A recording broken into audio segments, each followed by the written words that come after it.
We love Kalam. We love Kalam. We love Kalam.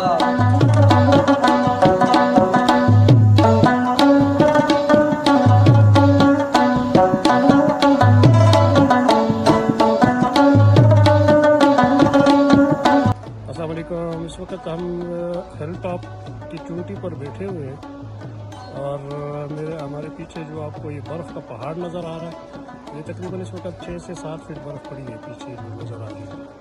तो बहुत enjoyable मौसम है।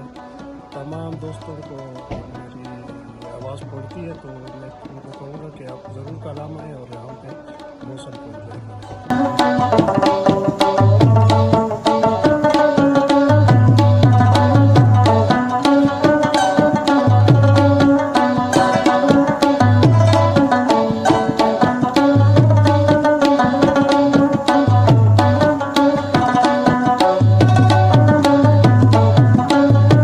मौसम में आपको पता है फ्यूल की वजह से ज़रा महंगाई आई हुई है। अगर हमारे जो आजी साहब हैं, आजी गैरतुल्लाह, उन्होंने रिवोल्यूशन में 50% गैस को डिस्काउंट दिया हुआ है सर, इस सर्दी के मौसम में सर।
फैमिली के लिए तो ये बहुत पुरसुकून जगह है। ना तो इधर कोई बदतमीज लोग हैं, सब लोग प्यार करने वाले हैं और इधर का माहौल फैमिली के लिए बहुत अच्छा है। लोगों को चाहिए कि अब तो रास्ते तकरीबन बेहतर हो रहे हैं, तो लोगों को आना चाहिए, लोगों को अपने बच्चों के साथ। ये दुनिया के सबसे अजीम इलाकों में ये कलाम का इलाका है, जैसे जन्नत में आप आ गए।